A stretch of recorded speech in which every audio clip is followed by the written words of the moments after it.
Welcome to the bonus episode of Chainsaw History, everybody, where my sister Bambi reads children's books from the 1980s that our parents inflicted on us back in the day. And they're really bad. They're so bad.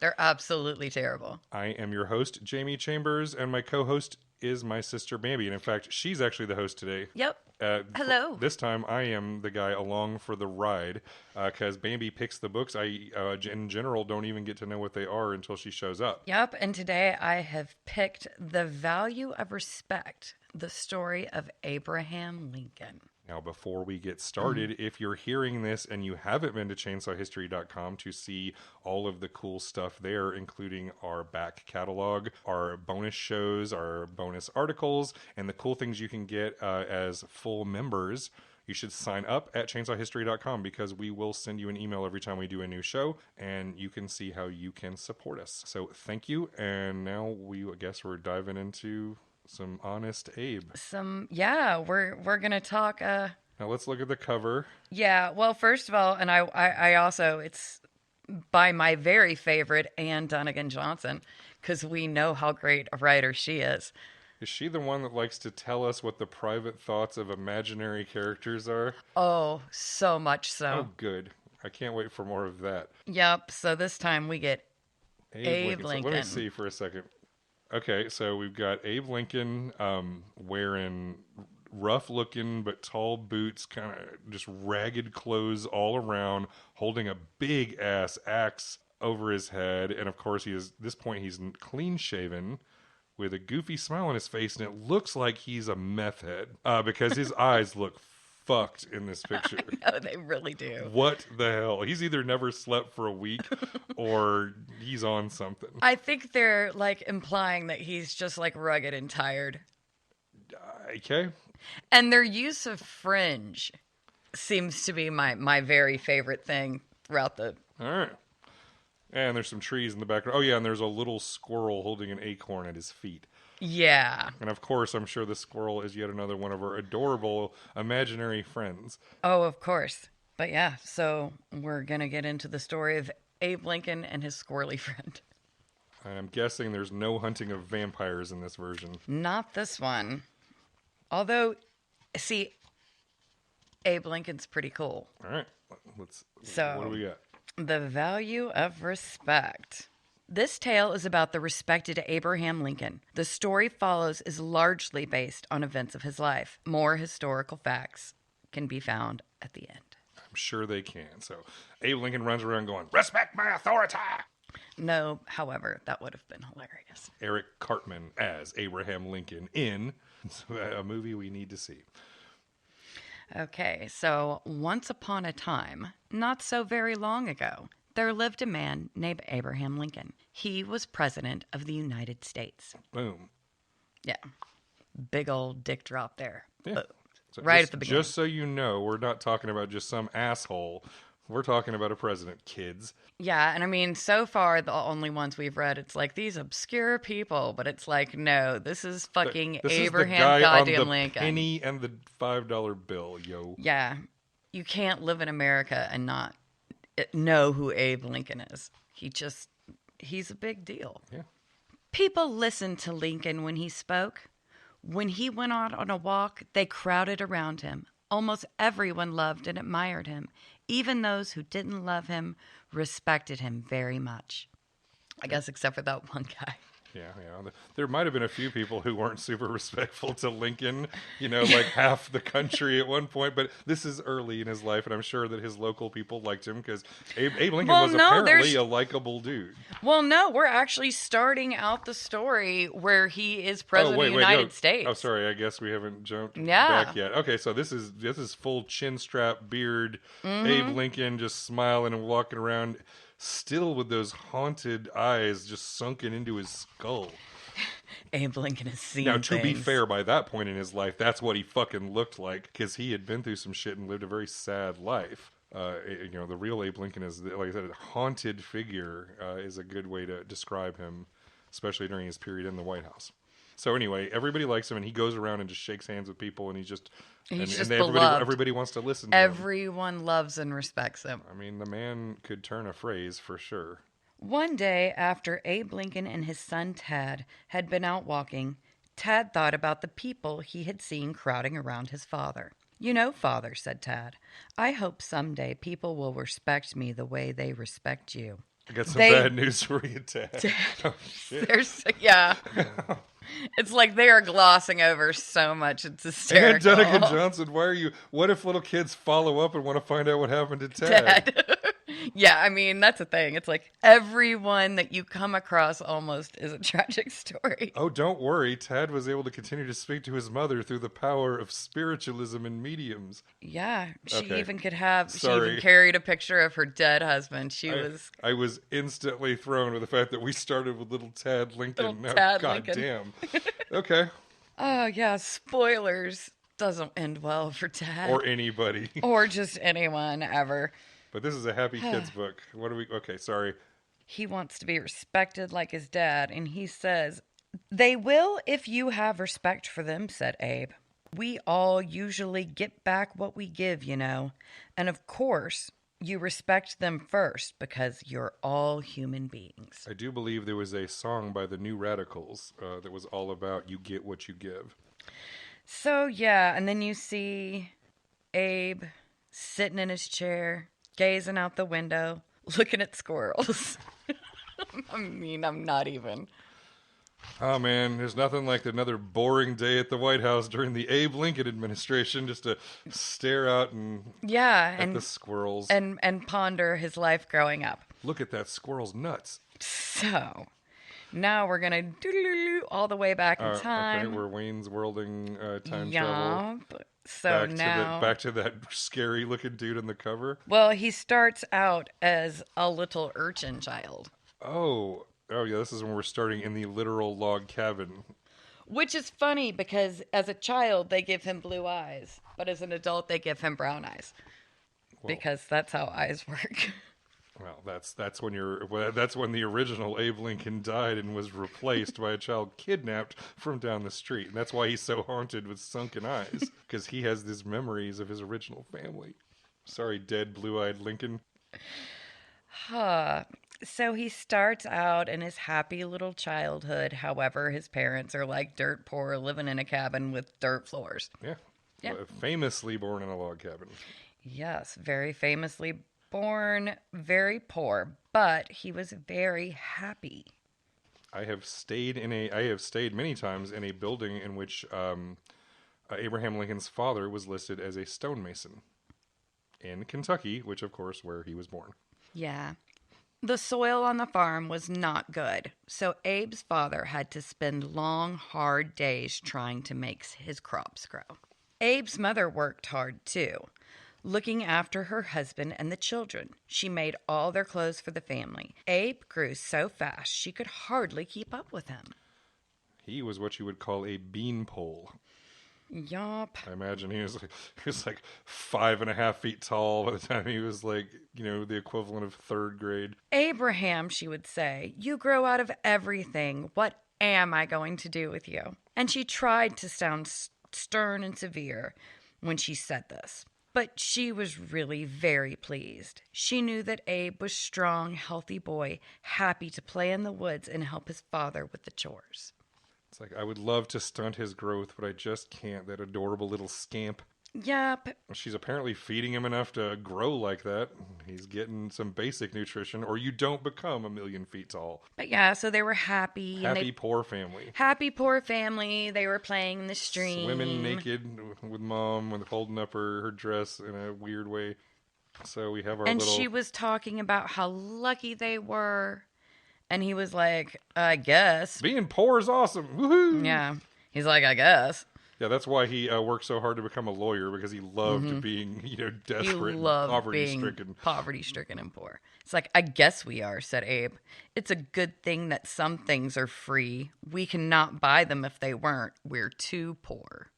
Because she was talking about how they had the beautiful trees and the clean air. That rock over there is free. Yeah.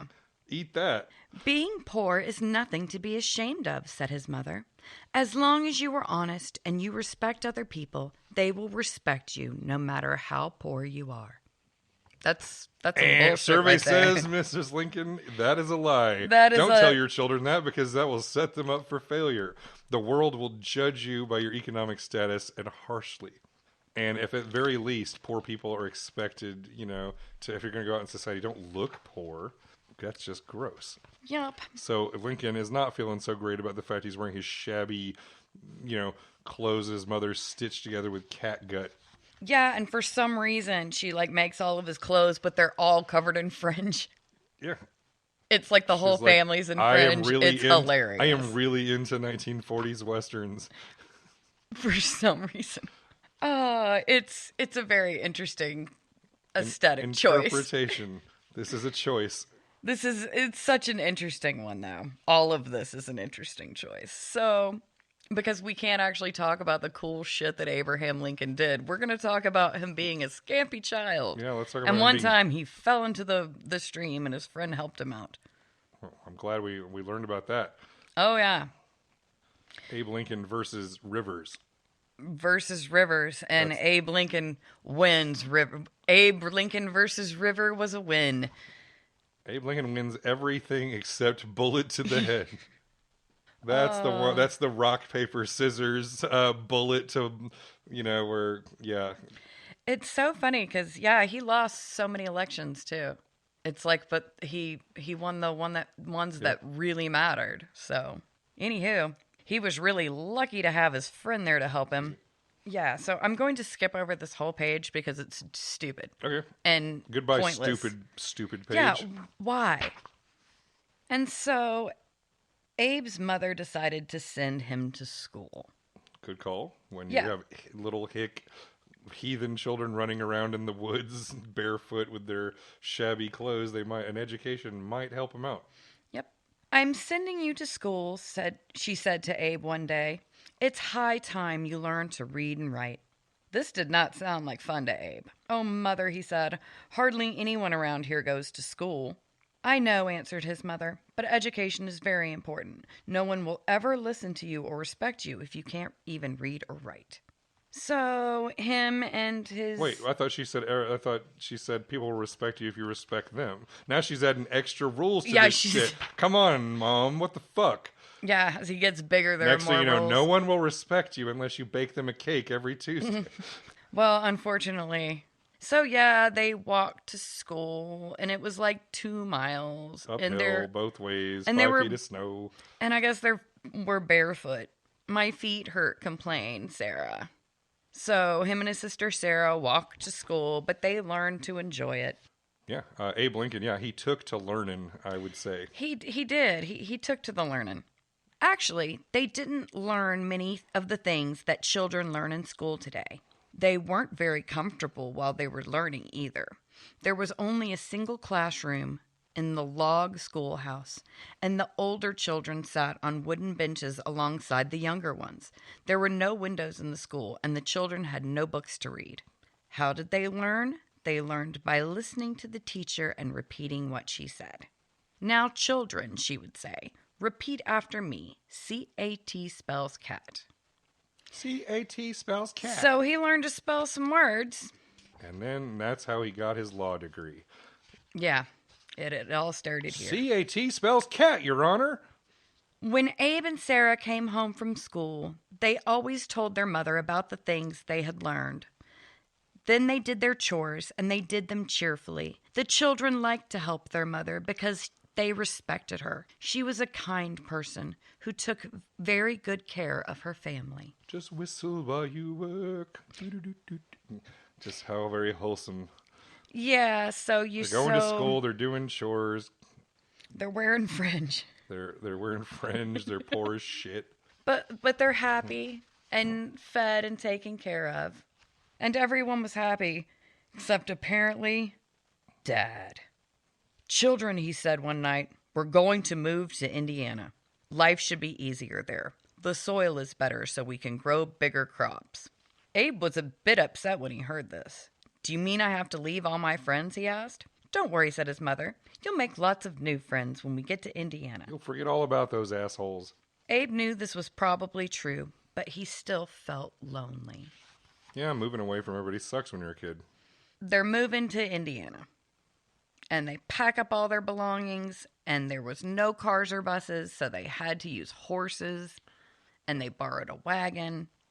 No lights, no motor cars, not a single luxury? Nope. Apparently not even fucking shoes.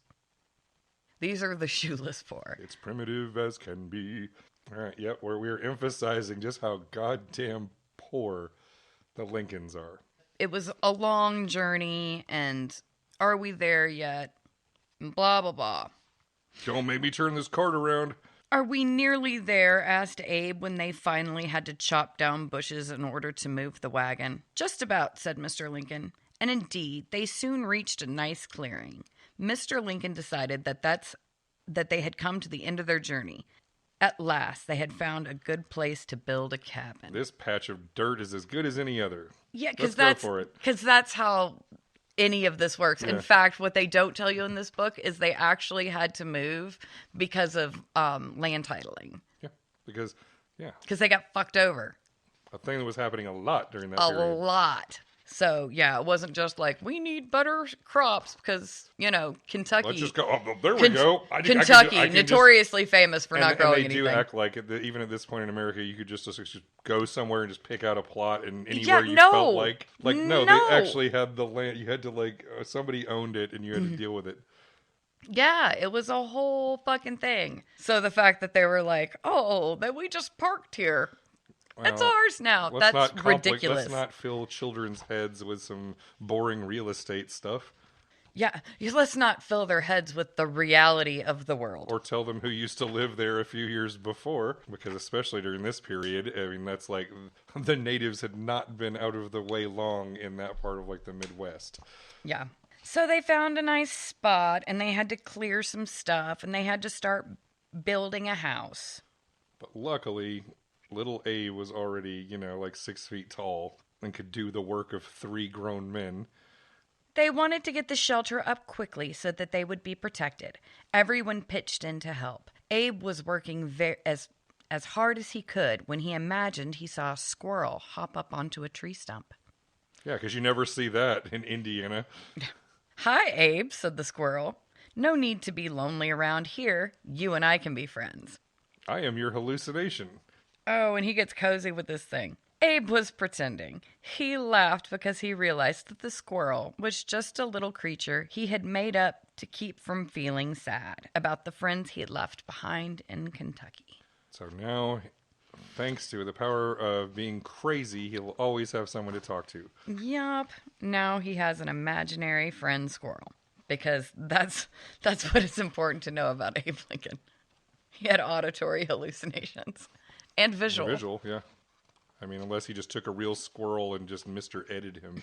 Or had a little stuffed squirrel that he just took with him everywhere. Yep. When the cabin was finished, Abe invited his little make-believe friend, the talking squirrel, to move in with him. Of course he did. He takes him into bed. Formal invitation. Our union is now complete, squirrel. It's just so fucking weird. I'm glad we're spending all this time on this thing. It's so funny. Okay. The cabin was called Half-Faced Camp. Wait. Sorry, what's the squirrel's name? Do we have one yet? Or is it just imaginary squirrel? It's just imaginary squirrel. Okay. He never gives him a name. Oh, yeah. Which is a squirrel. So he doesn't give the squirrel a single shred of respect by even learning his fucking name. Way to go, Abe. We'll have to name the squirrel at the end once we have judged him. Once we have judged him. Oh, goodness. The cabin was called Half-Faced Camp because it only had 3 sides. The open side was where the Lincolns built their fires and cooked their meals. Father says we're going to build a bigger, nicer cabin soon, said Abe, as he and the squirrel snuggled down on his bed of dried leaves. Dad said we won't have to eat grass tomorrow. Wait, what's that? Is the squirrel have some kind of hideous or is it just supposed to be its underbelly? The squirrel looks weird. Yeah, I think it's just. I know. He's a two-tone squirrel. Squirrels don't look like that. They don't look like that. They're usually like gray and white. And they've gone with this dark brown that makes them weird looking. That is an abomination sent from the abyss. Yeah. And he's like sleeping in bed with him. Of course. Okay. Well, his satanic familiar is by his side, and he's sleeping on leaves, and Dad said, maybe one day we'll have 4 entire walls. Yep, and sadly, the next year the Lincolns did build a better cabin, but before they had lived in it long, great sadness came to them. Mrs. Lincoln died of a sickness that could not be cured in those days. And thus begins a cycle of people dying in Lincoln's life that never stops until it's finally his fucking turn. Pretty much. Abe and Sarah were terribly lonely. Mr. Lincoln did his best to cheer them. But you know what you need will cheer you up? A new mom. Pretty much. And you know what'll cheer me up? Getting laid. She would not want us to be sad all the time. She would want us to keep busy and try to be happy. And I'm going to do what Mom wants, if you know what I'm saying. Yep, so they're all sad. Yeah, I mean, Mom dying sucks. Mom dying sucks. And then you see them like in the early morning dawn doing their chores, baking the bread. The woman constantly reinforcing the idea that being poor is great is now gone. Pretty much. So now just being poor sucks and it's sad. You Yeah. don't have a mom to tell you it's actually okay. It sucks and it's sad, and they had to like bake their own food, and yeah, it's like they had chores before, but now they're raising themselves. Yeah, I mean, like literally, they're not having mom. That's a lot of extra work to do when you're a kid. I mean, they were living hard scrabble lives already. Of survival. Abe and Sarah did their dirt best. Farm. Yeah, I mean, it's like his dad really needs to buy him some fucking shoes. I'm just saying. Abe and Sarah did their best, but the work never seemed to get finished. Sometimes, long after the sun had set, they were still busy gathering wood for the fire. It's hard knock life for us. It is, and it's so funny because it's like now we're going to see how dirty and sad the children are compared to how they were before. Covered in ashes, and they're just like collapsed in exhaustion. The little evil squirrel looks like he's laughing, all while everyone's imagining the happier times when Mom was alive and we bathed. Pretty and had much. clean clothes. Oh, it's bleak. It's pretty fucking bleak. But don't worry, the story of Abraham Lincoln has a happy ending. The absurdity of it is so funny. All right. Children, said Mr. Lincoln one day, I'm going away for a little while. When I return, I might have a surprise for you. What do you think the surprise could be? He is going to abduct a woman to take care of him and his children. Yup. He's got this big burlap bag over his shoulder with a squirming, screaming woman. Boy, I don't want to live out in the middle of goddamn nowhere with a few little cave people. Nope.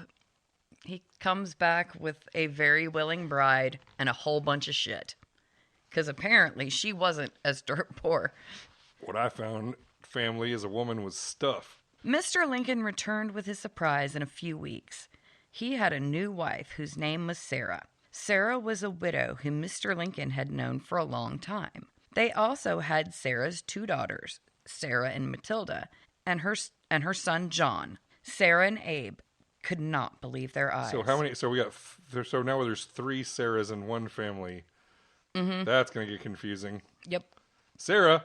And then lots of Sarahs. 3 Sarahs crane their necks around. Yep. Yeah. Sarah, and Sarah. What dear children, said their new stepmother as she reached out her arms to give Abe and Sarah a big hug. We are all going to be such a nice, happy, big family. Oh, dear God. I pray that there is no Abe Lincoln stepmother porn on the internet. And I hope I didn't just will it into existence just because I have a terrible mind. Abe Lincoln's mom got stuck in the dryer. Goodness gracious. I'm getting mixed up, said Abe's little friend, the squirrel.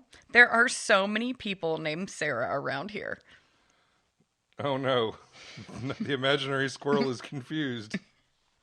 And the one thing Bad things happen when I get confused. So his new mom comes in.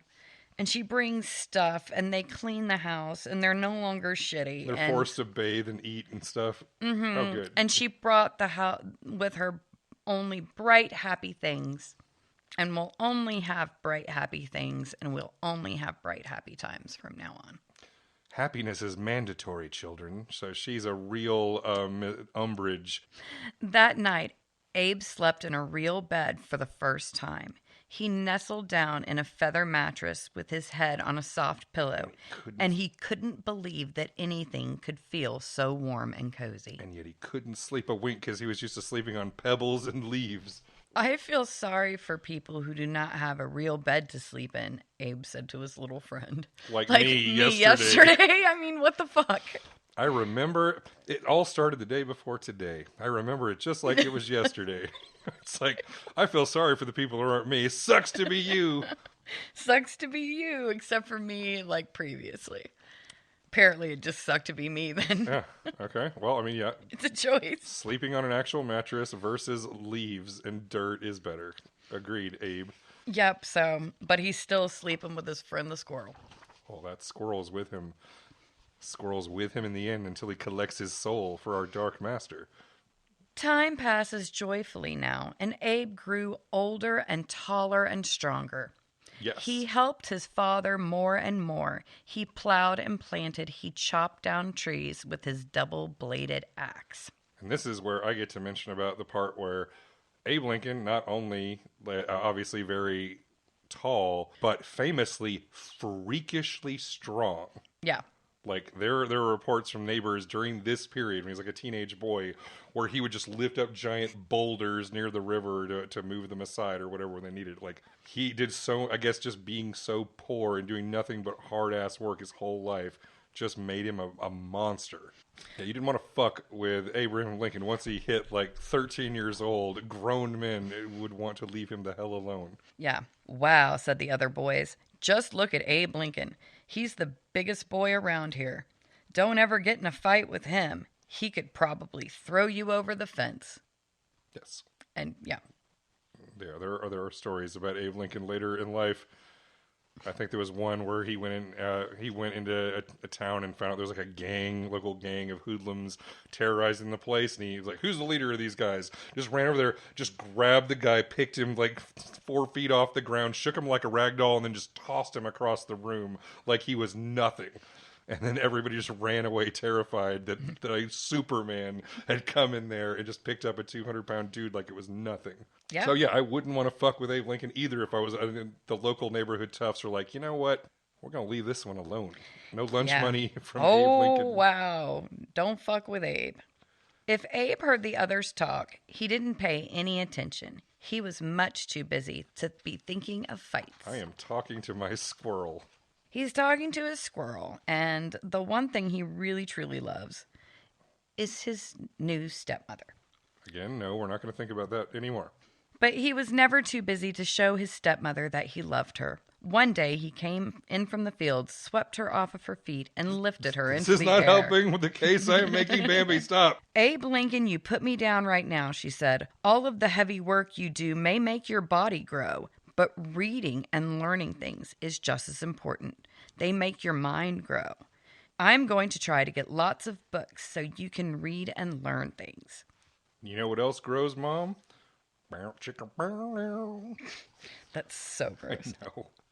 I'm so sorry I started this running joke, but now there's no, we're just stuck with it. Abe soon found that he really enjoyed reading. He sat by the fire at night when others were asleep, and he read every book that he could find. He didn't have paper to write on, so he used a wooden shovel. He wrote it on a bit of charcoal. Have we established yet that he is poor? Yes. I cannot afford a pencil. I write my dissertations in the dirt with sticks. Yes. Golly, there's a lot to learn, said the squirrel.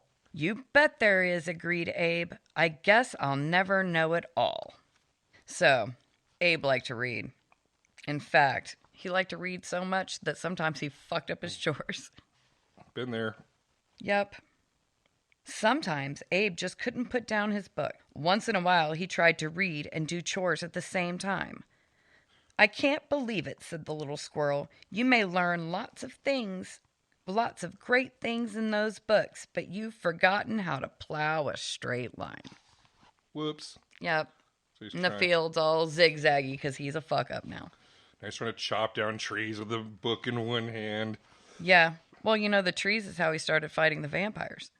Started with that big ol' axe making steaks. Yeah, so he's always got a book. He's filling his mind with knowledge.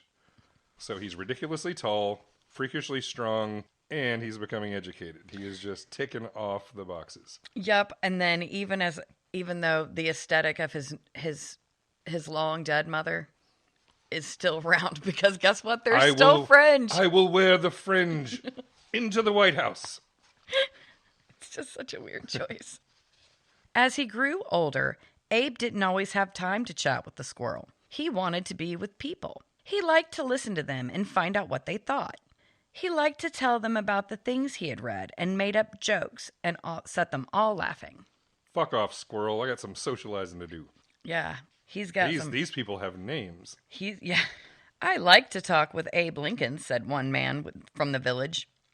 I feel like he really respects me. He wants to hear what I have to say. I like the way he explains things, said another man. He makes things seem so simple. Yeah, so he is making friends and influencing people. Yes, he is. However, one evening, a wealthy farmer named James Gentry came to Abe. Abe, you're an honest man and a strong one, he said. Would you be willing to take my goods down to New Orleans on a flatboat? Yes, sir, Mr. Gentry, replied Abe. That sounds like a job. And having a job means I don't sleep on dirt and leaves. Abe had never been to a city like New Orleans. He was terribly excited when he looked at Mr. Gentry's map. It's a long way, he said, 1,000 miles.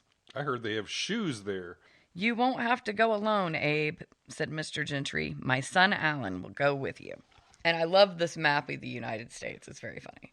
All right. So, yeah, we got the good old Mississippi River, New Orleans, Kentucky.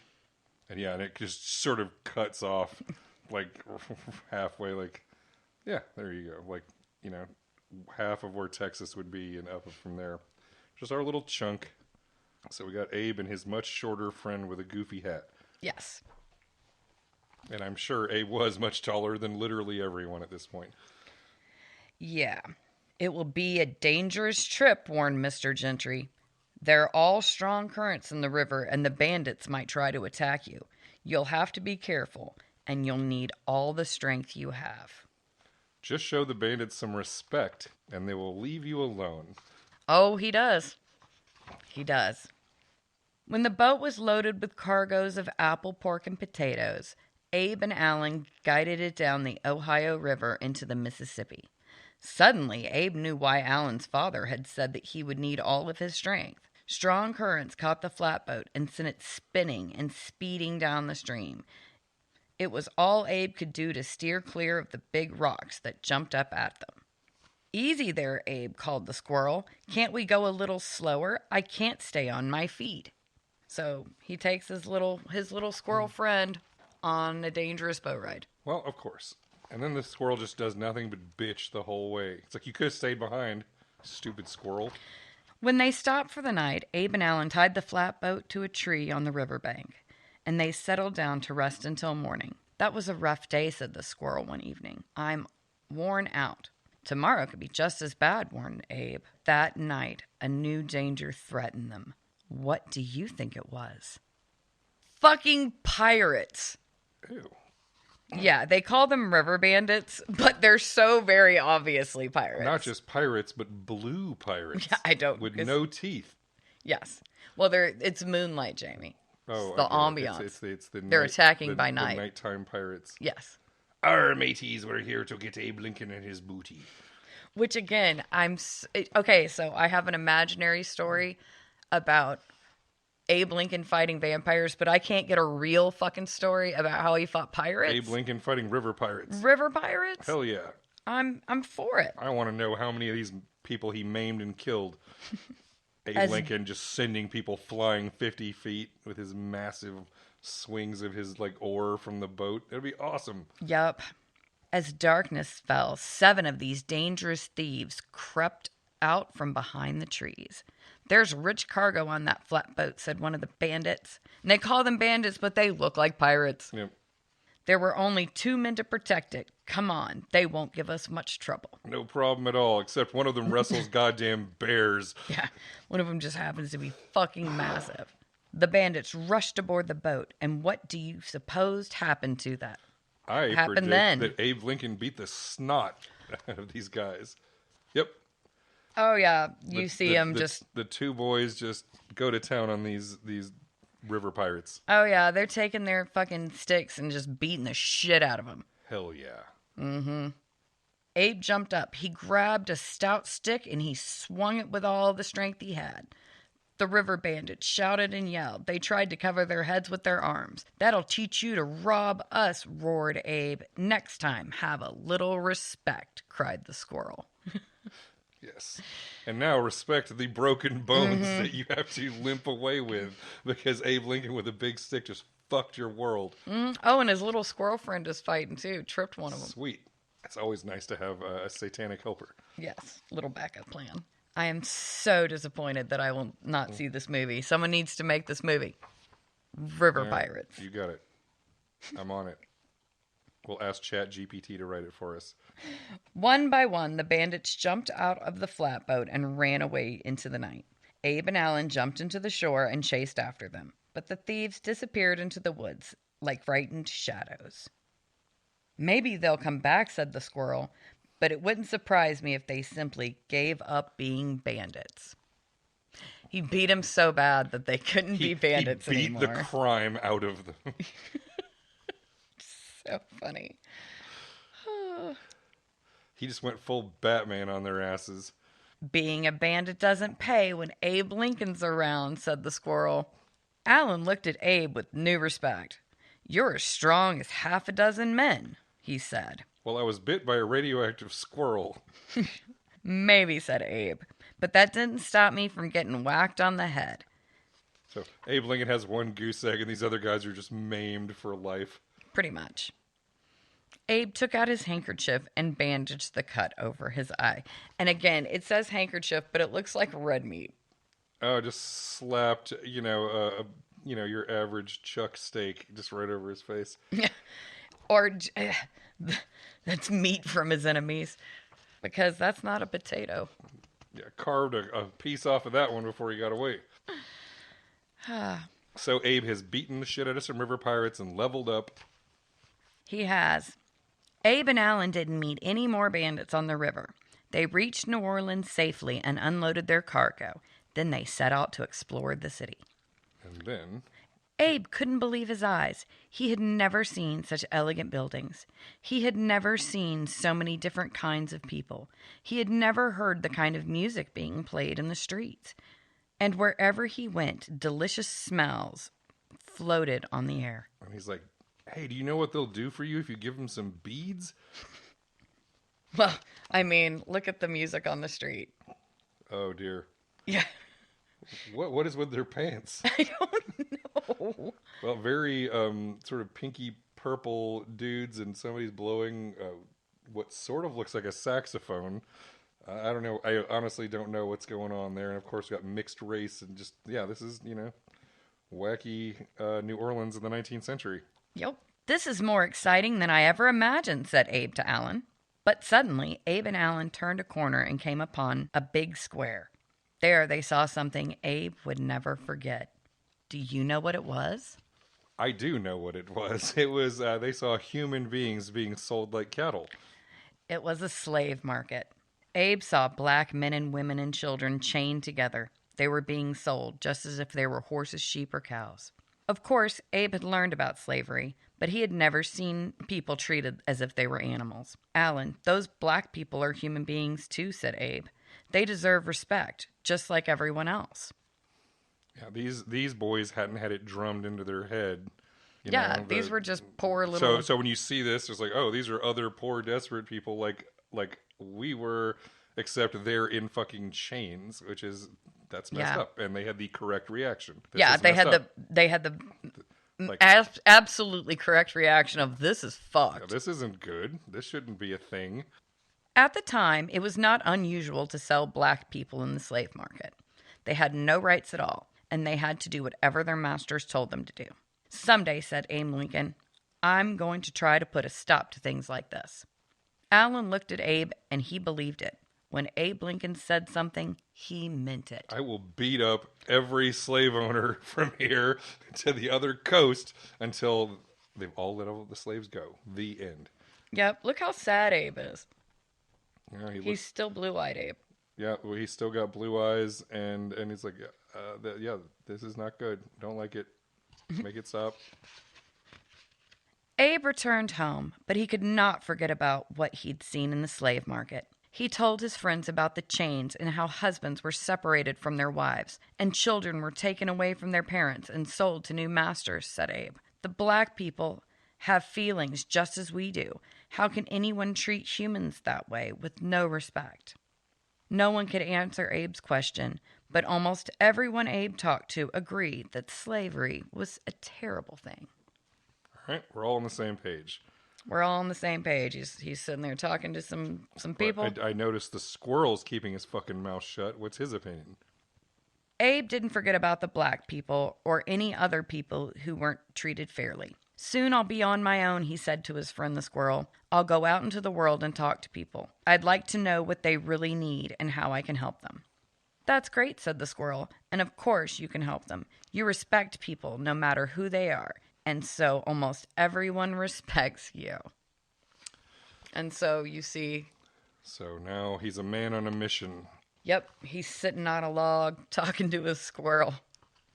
Now I will make a vow to this squirrel that I will dedicate my life to the abolition of slavery. Yes.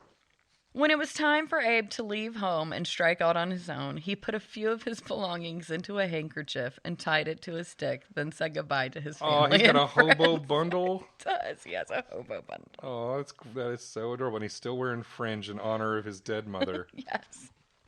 All the fringe. R.I.P. Fringe Queen.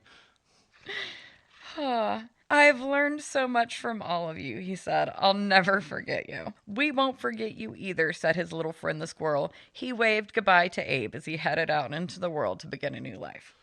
Ron Howard's voice. He did, in fact, forget them all. So he's like, I'm finally rid of that little demonic helper. Yeah, he had to basically stitch him. He has let go of childish things now, so no more imaginary squirrel for you, Abe. First, Abe headed to Salem, Illinois. He got a job tending a store, and at night he studied law books so he could become a lawyer. Ooh, I think that's the town where he beat the shit out of that guy I was talking about earlier. Probably. New Salem? Yeah. I knew it was when he first went to Illinois. The people who knew him were sure that Abe would be a great lawyer. Abe Lincoln cares about people, and he is honest, they said. Because, honesty and caring about people is all about what lawyers do. Chief traits of lawyerdom. However, he was a good talker. Yeah. Oh, I'm sure he was a great lawyer. I forget exactly at what point it was. This is a while ago, so I don't remember any of the details. So don't put me to task on this internet. But I remember at some point they actually recovered some of the like trial records from Lincoln's early legal career and show that he actually had a pretty kick-ass, he was a good lawyer. Yeah, I mean, from what I gather, even though he lost some elections, he'd always win the debate. He just destroyed them. Oh no, I mean, his just all of his surviving writings and speeches. This dude knew how to turn a phrase, which is weird too, because apparently he had a kind of a weird high pitched voice. It wasn't like he had this really great speaking voice, but he was just really good at the delivery. Abe would meet many people when he became a lawyer. They respected him because he listened to them. They knew he cared. After a while, Abe was elected to represent the state legislature. Now he's in state Congress. He is. Now Abe was really busy fighting for the rights of other people. Later, he got married and had children of his own. And you just can see the little timeline of his life. It's like we're now zipping ahead. Yeah. Oh yeah. It's racing forward. So now he's married, got kids. He just married the most cheerful, just happy-go-lucky lady in the whole world. Just a bright ray of sunshine. Which is funny because you see him at the bottom. Mary Todd Lincoln was a tiny woman. She was a tiny little fat woman. No, if she would be 6'3" if that's how tall she was compared to Abe in real life. Exactly, and it's he's got granted, it's why is he as big as the building? It's just because weird. He was as big as the building, Bambi. Have you seen that guy? Yeah, but he didn't have a giant wife. I've been to the Lincoln Memorial, and according to that, he's 27 feet tall. For the record, the Lincoln Memorial is actually really cool. Oh, a very cool place. Covered in Georgia marble. There was another election for Abe, this time representing the people of Congress for the United States. While he was in Washington, he showed that he would treat everyone with respect. Because respect is what this period in government was completely known for. Just everybody getting along, no conflicts going on. Yep. Later, when a man named Douglas spoke out in favor of slavery, Abe argued against him. He told people how wrong it was to have slaves. Okay, and I want you to see Abe Lincoln on this page. Right. He's all like, I'm debating some shit. Telling Douglas to go fuck himself. People all over the country now knew Abe Lincoln. By this time, there was trouble in the country. The southern states said they would form their own country if northerners would not let them keep their slaves. Could Abe save the country from being divided? The people thought he could. They elected him president. Okay, and now look at him. Jesus. Apparently being president fucks you up. Which, as far as from everything I've learned of reading about presidents, that is accurate. And to be fair, yeah, Lincoln became president at the time the job sucked worse than any other time I can imagine. It's just so funny. It's like they aged him a million years. He aged 100 years and has never slept once. Yeah, since 1858 to 1860. A foot and a half into his skull. It's just very funny. And he looks like a meth head now. Yes. And that's the meth head we saw, in the cover. Yeah, and he goes from an actual smiling, cheerful person to someone who just looks like he's desperately trying to smile. Just grim, somber son of a bitch. Well, I mean, it's so funny because in this whole book you see Abraham doing nothing but smile, and it's like, historically, did he smile a whole lot? I don't know, because he always it's so hard somber to in all those pictures. Yeah, but that's the problem is nobody smiled in pictures back then because you had to keep a still expression for like 10 straight minutes to get a good photo. That's why nobody ever smiled. A long war called the Civil War started shortly after he became president. During this war, Abe wrote a famous paper called the Emancipation Proclamation, which freed all the slaves in the United States. Abe Lincoln did save the country from being divided. He gained the respect of people everywhere, which lasts to this day. And again, it's like, look at the little picture at the bottom. Yeah, so we have our rifles with bayonets, just X'd in the background with Abe Lincoln holding up the Emancipation Proclamation in 1862, just right in front, with, of course, the blue and gray caps of the two sides of the Civil War. And, he gained the respect of people everywhere, which lasts to this day. Yep, except for that one guy. Heck yeah. And once again, yeah, and maybe half the country that wasn't super happy about how he kept the country together by going to war against that half. Yeah. But also, fuck the Confederacy. Yeah. He put that motherfucker down. Abraham Lincoln realized that things he learned in childhood brought happiness to him throughout his life. Respect for others and being respected by them made Abe a happy person. If happiness is important to you, maybe you might want to bring respect into your life too. Because respect and happiness go hand in hand. I don't know how or why. I still think they just pulled these keywords out of a hat and just sort of arbitrarily slapped them onto people. They don't really necessarily, they don't do a very good job marrying the magic word to the story. No, not at all. The writing is terrible in these. And it's like, too, and then the idea of holding Abraham Lincoln up as this model of happiness when he's one of the more kind of grim and sad Which figures. is bad. It's like, even in the picture of his memorial, they have him looking just fucking... He's still got the meth head face. He's just like... That's not what he looked like. He just sat down, like he's just sat down for the first time in 3 days. And just give me just a second, guys. Yeah. Abraham Lincoln looking tired in America. So anyway, Mrs. Lincoln, how was the play? So, the end... The end, because once again, we cut off before what actually happens to these people. So, previously we had a lady who died horribly of there were consequences of radiation poisoning, but we don't want to talk about that. And then also, of course, we don't want to mention the fact that Abraham Lincoln ended his life with a hole blown in the back of his head by those... Yup.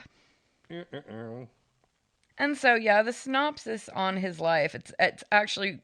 It's like, it's so funny because, again, they spent the entirety of this book talking about bullshit. And then it was like, at the very end, they just like zip throughout his life. What we need to do is talk just more about his squirrel and sleeping on leaves and stuff. It's baffling choices this series makes over and over again.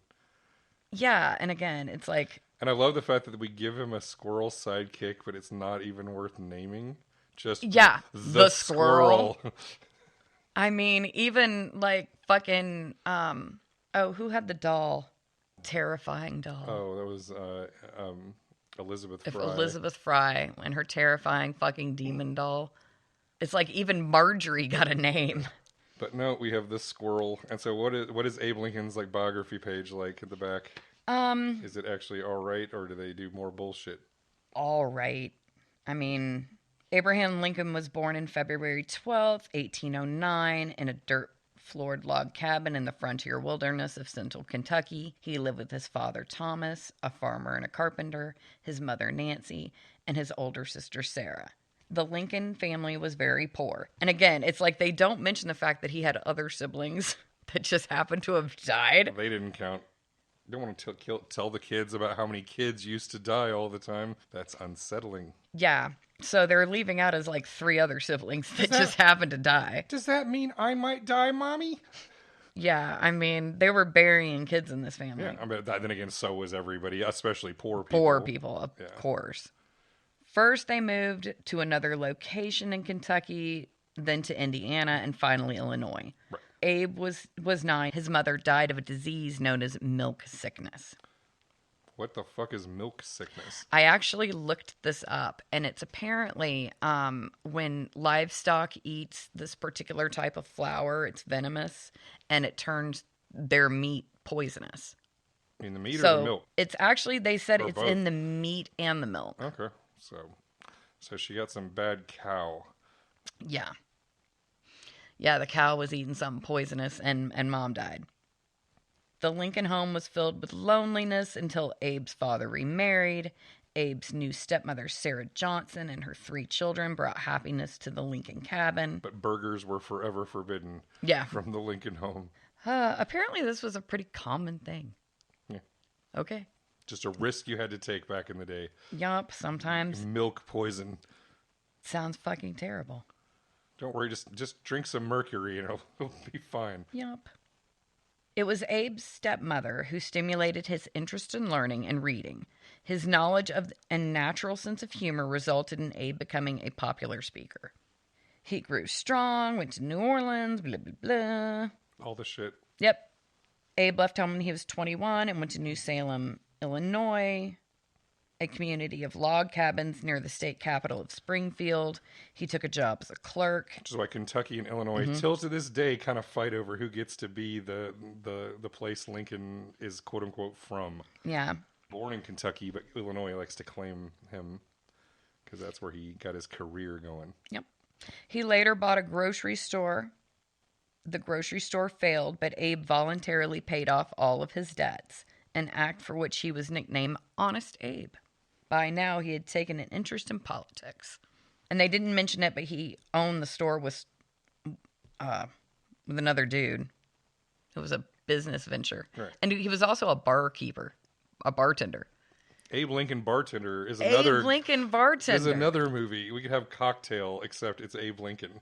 Yep. And apparently, the reason that the cool bar failed was because his partner was an alcoholic and he was having to do all the work and he couldn't manage. His drunk friend. Fucking... Probably just giving away booze and partying with his buddies, and then he's like, well, you suck. Whatever, you are drinking all the inventory. And I'm over here slinging drinks. In 1834, he was elected to the Illinois State Legislature, where he served 4 consecutive two-year terms. Yep. In 1836, he received his license to practice law and eventually gained a reputation as an able and effective lawyer. So he was an elected official before he got his law degree. Yes. Interesting. In 1842, he married Mary Todd, and they had 4 sons, Robert, Edward, William, and Thomas. Tad. Yeah, that little adorable boy with a bright future from the beginning of the book. Yeah. Abe's first exposure to national politics came when he was elected to the U.S. House of Representatives in 1846. He served only one term. He returned to his law practice in Springfield, and for a while, he had lost interest in politics. In 1855, with slavery now on the national political issue, Abe once again became interested in politics. He spoke out against slavery, but was defeated in a bid for the U.S. Senate seat. In 1858, he tried again for the seat in the Senate against incumbent Stephen A. Douglas. Abe, in a series of 7 debates with Douglas, condemned slavery as moral, social, and political evil. Douglas won the election, but the debates gained Abe a national reputation. So yeah, it's like this one's way more straightforward. Yeah, just dry, basic stuff. Yep. So now people know that Lincoln's good at the debates, and now he is going to ride that ticket straight to the White House. Yep. Abe's reputation resulted in his nomination for president in 1860 by the anti-slavery Republican Party. On November 6th of that year, he was elected president. Before he could take office, 7 states, led by South Carolina, seceded from the Union. The Civil War began when troops from the southern states fired on Fort Sumter in Charleston Harbor, South Carolina, in April 1861. The war raged for exactly 4 years. Exactly. Not 4 years and 1 day. Exactly. And now, yeah. There's so many choices. And what does it say? Where does it end with Lincoln? On September 22nd, 1862, Abe issued the Emancipation Proclamation, which declared all slaves of the Confederate States were free. This action led to the 13th Amendment of the Constitution, which abolished slavery in all parts of the United States. Abe was easily reelected in 1864 to a second term as president. The Civil War was drawing to a close. On April 9th, 1865, General Robert E. Lee surrendered to Confederate forces to General Ulysses S. Grant. 5 days later, April 14th, 1865, Abe was assassinated while attending a play at Ford's Theater in Washington, D.C., by John Wilkes Booth, an actor and fanatical supporter of the Confederacy. Sure did. He's all dead, but well respected. Yep. But yeah. We still respect Abe quite a bit. Or at least... And the presidency ages you 1,000,000 years, except, of course, Donald Trump. And, of course, the Republican Party, it cannot, ever, nothing they do is racist because they're the party of Lincoln. Forever. So it's like that nothing else counts. That's the only thing that matters. So, shh. On all the racism. Let's not talk about all this stuff. So, all right. Well, I guess we have covered Abe Lincoln. Respect. Pirate hunter, bartender, lawyer, squirrel whisperer. R-E-S-P-C-T. And R.I.P. Yeah.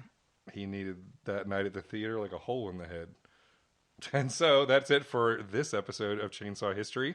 Thank you for sticking with us. Again, if you're hearing our voices, you should head over to chainsawhistory.com to check out our entire back catalog. Bonus episodes such as more of the Value of series like we just did, or No Time for Love, Dr. Jones, where I forced Bambi to go through the entire life of Indiana Jones and all of the historical, people and events that he bounces off of through the Young Indiana Jones Chronicles and then later on the movies, which is fun.